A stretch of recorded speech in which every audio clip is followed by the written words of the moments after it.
जय माता दी। आइए सुनते हैं ग्यारस माता की यह कथा। एक बार एक राज्य में एक राजा रहा करता था। राजा बहुत ही बुद्धिमान और बलशाली था। राजा सदैव अपनी प्रजा का बहुत अच्छे से ध्यान रखता था। प्रजा भी अपने राजा को बहुत पसंद करती थी। राजा की दो बेटियां थी। राजा अपनी दोनों बेटियों से बहुत प्रेम करता था। राजा की छोटी बेटी देखने में बहुत सुंदर और आकर्षक थी और राजा की बड़ी बेटी छोटी बेटी के मुकाबले थोड़ा कम सुंदर थी। राजा की छोटी बेटी ग्यारस माता की पूजा किया करती थी और सभी लोग राजा की छोटी बेटी से बहुत प्रेम करते थे और बहुत प्रशंसा किया करते थे। राजा भी अपनी छोटी बेटी को बड़ी बेटी से अधिक प्रेम करता था, जिस कारण राजा की बड़ी बेटी को अपनी छोटी बहन से बहुत नफरत होने लगी। राजा की दोनों बेटियां जब बड़ी हो गई तब एक पड़ोस राज्य में रहने वाला राजकुमार राजा की बड़ी बेटी के लिए रिश्ता लेकर आया। लेकिन जैसे ही उस राजकुमार की नजर राजा की छोटी बेटी पर पड़ी तो वह राजकुमार राजा की छोटी बेटी पर आकर्षण हो गया और उससे पहली नजर में प्रेम कर बैठा। उस राजकुमार ने राजा की बड़ी बेटी के साथ विवाह करने से मना कर दिया और उसने राजा से कहा कि मैं आपकी छोटी बेटी से विवाह करना चाहता हूँ। जिसके बाद राजा की बड़ी बेटी यह देखकर अपनी छोटी बहन से बहुत क्रोधित हो गई और राजा की बड़ी बेटी ने अपनी छोटी बहन को अपना सबसे बड़ा दुश्मन मान लिया। राजा की बड़ी बेटी ने अपनी छोटी बहन से बदला लेने का निर्णय लिया, जिसके लिए उसने अपनी छोटी बहन को जान से मारने का प्लान बनाया। राजा की बड़ी बेटी ने अपनी छोटी बहन को मारने के लिए सबसे पहले एक लड्डू में जहर मिलाकर अपनी छोटी बहन को दे दिया और उसको लड्डू खाने के लिए कहा। लेकिन लड्डू खाने के बाद भी छोटी बहन को कुछ नहीं हुआ। बड़ी बहन यह देखकर बहुत आश्चर्यचकित हो गई, लेकिन बड़ी बहन ने हार नहीं मानी और उसने जब रात में छोटी बहन अपने कमरे में सो रही थी तब एक मटके में सांप रखकर उसे कमरे में छोड़ दिया। लेकिन सांप भी छोटी बहन का कुछ नहीं कर पाया। जिसके बाद बड़ी बहन ने अपनी छोटी बहन से कहा कि चलो हम लोग कुएं में से पानी भर कर लाते हैं। जिसके लिए वह अपनी छोटी बहन को पानी भरने के बहाने कुएं के पास ले गई और उसने अपनी छोटी बहन को कुएं में धक्का दे दिया। लेकिन छोटी बहन को तब भी कुछ नहीं हुआ, क्योंकि हर बार ग्यारस माता उसकी रक्षा कर रही थी और उधर बड़ी बहन अपने सारे प्रयासों के बाद असफल हो रही थी, जिससे वह बहुत क्रोधित होती जा रही थी। फिर उसने अपनी छोटी बहन के पास जाकर उससे खुद ही पूछा कि मेरी छोटी बहन, तुमको पता है भगवान ने सबकी मृत्यु एक निश्चित समय पर लिखी हुई है और कैसे तुम्हारी मृत्यु होगी, क्या यह तुम जानती हो? तब छोटी बहन ने अपनी बड़ी बहन को बताया कि हाँ, मैं तो जानती हूँ मेरी मृत्यु कैसे होगी। छोटी बहन से यह सुनकर बड़ी बहन मन ही मन बहुत प्रसन्न होने लगी और उसने अपनी छोटी बहन से कहा कि तो मुझे अपनी मृत्यु का राज बताओ। छोटी बहन ने अपनी बड़ी बहन से कहा कि मेरी मृत्यु तो एक तोते में है, जो तोते के गले में एक हार है, उससे मेरी मृत्यु होगी। जब तक कोई भी व्यक्ति तोते को मारकर वह हार अपने गले में पहनेगा तो मैं मूर्छित हो जाऊंगी, और जैसे ही उस हार को अपने गले से उतारेगा तो मैं वापस से जीवित हो जाऊंगी। अपनी छोटी बहन की मृत्यु का राज जानकर बड़ी बहन बहुत ही खुश हो गई और उसने अपनी छोटी बहन को मारने के लिए उसके पालतू तोते को ढूंढना शुरू कर दिया।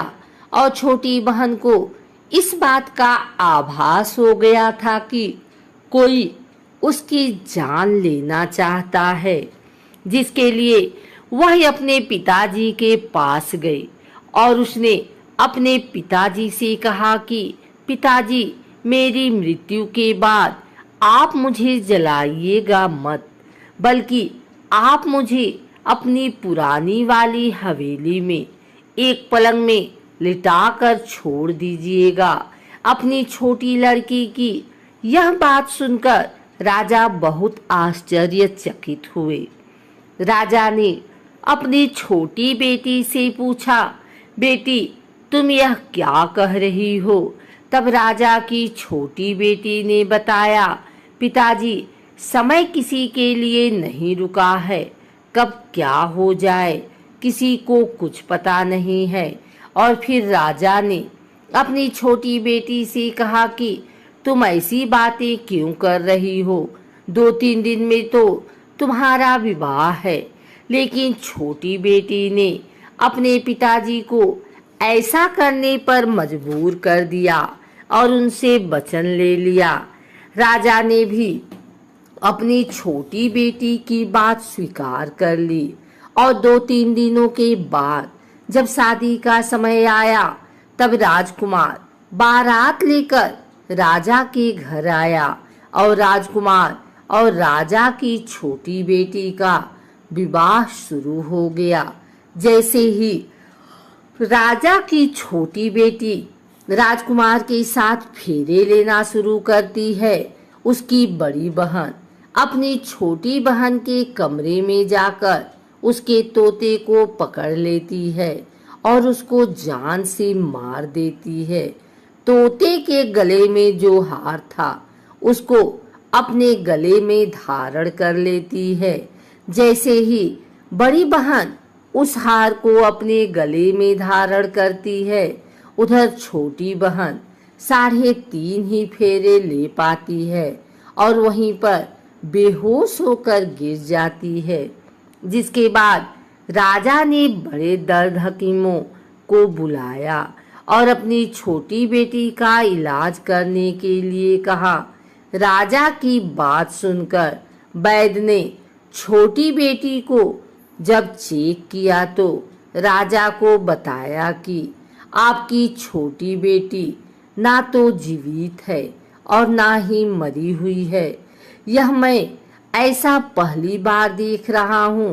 राजा ने वैद्य और हकीम को यह बात बाहर बताने से मना कर दिया और उनको कहा कि अगर तुमने यह बात किसी को बाहर बताई तो हम तुम्हें फांसी दे देंगे।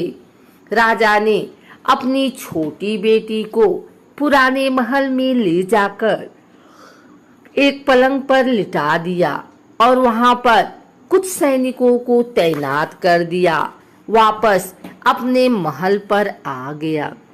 राजा की बड़ी बेटी अपने पिताजी के पास आई और कहने लगी कि पिताजी, अगर यह शादी संपन्न नहीं हुई तो आपकी इज्जत का क्या होगा? आप कहें तो मैं आपकी इज्जत बचाने के लिए राजकुमार से शादी करने के लिए तैयार हूँ। जिसके बाद राजा ने अपनी बड़ी बेटी की बात मान ली और राजा ने बड़ी बेटी को छोटी बेटी के कपड़े पहनाकर मंडप पर भेज दिया। लेकिन राजकुमार यह जान गया कि राजा की छोटी बेटी नहीं है, बल्कि यह राजा की बड़ी बेटी है। लेकिन जब राजकुमार ने शादी करने से मना किया तो सभी लोगों ने राजकुमार को विवश करके राजा की बड़ी बेटी से बचे हुए फेरों को संपन्न करा दिया और विवाह करवा दिया। जिसके बाद राजकुमार राजा की बड़ी बेटी को अपने महल ले गया। राजकुमार राजा की बड़ी बेटी से ना तो बात करता था, न ही उसको पसंद करता था और ना ही उसके आसपास भटकता था। और राजकुमार ने यह फैसला लिया कि वह अपनी प्रेमिका को ढूंढ कर रहेगा और यह जानकर रहेगा कि उसके साथ हुआ क्या है। एक दिन राजकुमार अपने घोड़े पर सवार होकर राजा के पुराने महल के पास पहुंच गया, जहां पर उसने कुछ सैनिकों को देखा। महल के पास पहुंचकर राजकुमार ने जब महल को ध्यान से देखा तो वह समझ गया कि यह तो हमारे ससुर जी का महल है। तब राजकुमार ने सैनिकों से पूछा, तुम लोग यहाँ क्या कर रहे हो और इस महल के अंदर उस पलंग में कौन लेटा है? जिसके बाद सैनिकों ने बताया कि यहाँ पर राजा की छोटी बेटी लेटी है। यह सुनकर राजकुमार बहुत प्रसन्न हो गया और वह तुरंत अपनी प्रेमिका के पास पहुंच गया और उसकी सेवा करने लगा। जैसे ही रात हुई तो राजा की छोटी बेटी उठकर खड़ी हो गई। राजकुमार यह देखकर बहुत खुश हो गया और उसने अपनी प्रेमिका से पूछा कि तुम यहाँ क्या कर रही हो? तुम मेरे साथ मेरे घर चलो। राजा की छोटी बेटी ने राजकुमार को सारी बातें बता दी कि मेरी जान एक तोते में बसी थी और मैंने यह बात सिर्फ अपनी बड़ी बहन को बताया था और मुझे पता है कि उसने ही मुझे मारने का प्रयास किया है। उसके पास एक हार है जिसको वह सुबह पहन लेती है और रात को उतार देती है। जब तक वह हार को पहन ले रहती है तब तक मैं मूर्छित रहती हूँ और जैसे ही वह हार को उतार देती है तो मैं जीवित हो जाती हूँ। और जब तक मेरी बड़ी बहन के पास वह हार है तब तक मैं ऐसे ही जीवित और मूर्छित होती रहूंगी। अगर मेरी बड़ी बहन के पास जो हार वह मेरे हाथ लग जाए तो मैं हमेशा के लिए जीवित हो जाऊंगी। राजकुमार यह बात सुनकर राजा की छोटी बेटी के पास रहने का निर्णय ले लिया और उसने अपने बचे हुए सारे फेरे उस पलंग में लेटी राजकुमारी की छोटी बेटी के साथ ले लिए और अपना विवाह पूर्ण किया। वहीं पर रहने भी लगा। देखते ही देखते कुछ समय में राजा की छोटी बेटी और राजकुमार की पत्नी पेट से हो गई। एक दिन राजकुमार को किसी काम से बाहर जाना पड़ा। तब छोटी बहन के पेट में बहुत तेज से दर्द होने लगा, जिसके बाद उसने ग्यारस माता का आवाहन किया। जिसके बाद वहां पर ग्यारस माता प्रकट हुई और उन्होंने अपने भक्त के दर्द को दूर किया और एक पुत्र की प्राप्त करवाई। और वहीं पर अचानक से राजकुमार भी आ गया।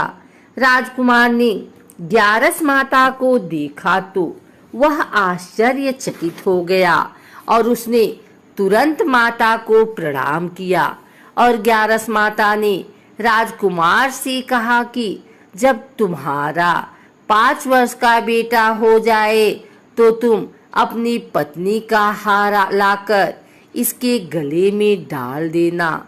और देखते ही देखते राजकुमार और राजा की छोटी बेटी का पुत्र 5 वर्ष का हो गया। राजकुमार अपने बेटे से कहता है कि बेटा, मैं कुछ काम से बाहर जा रहा हूँ, तुम अपनी माता का ध्यान रखना। और वहां से चला जाता है।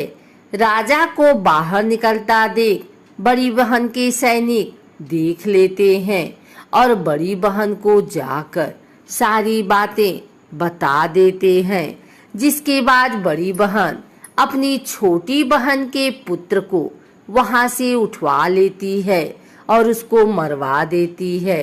छोटी बेटी के पुत्र के 2 टुकड़े करवा देती है। पहला टुकड़ा चक्की के पास छुपा देती है और दूसरा टुकड़ा अपने पलंग के नीचे रख लेती है। अब 11 माता भिखारी का रूप लेकर आती हैं। एक भिखारी का रूप रखकर बड़ी बहन के पास चली जाती हैं। जिसके बाद वहां पर भिक्षा मांगने लगती हैं। बड़ी बहन अपने नौकरों से कहती है कि जाकर भिक्षा दे दो। लेकिन जैसे ही नौकर 11 माता को भिक्षा देने के लिए आते हैं तो माता उन्हें मना कर देती हैं और कहती हैं कि मैं तुम्हारी महारानी से ही भिक्षा लूंगी। जिसके बाद बड़ी बहन स्वयं ही भिक्षा देने के लिए माता के पास आती है। तब माता एक बिल्ली का रूप लेकर उसके कमरे में चली जाती हैं और वहां पर छोटी बेटी के पुत्र को कोई 2 टुकड़े को आपस में जोड़ देती हैं और उसे जीवित कर देती हैं। उसे वहां से ले जाती हैं। राजकुमार अपने बेटे को लेकर अपनी पत्नी के पास जाता है और उसे कहता है कि तुम इसका ध्यान रखना।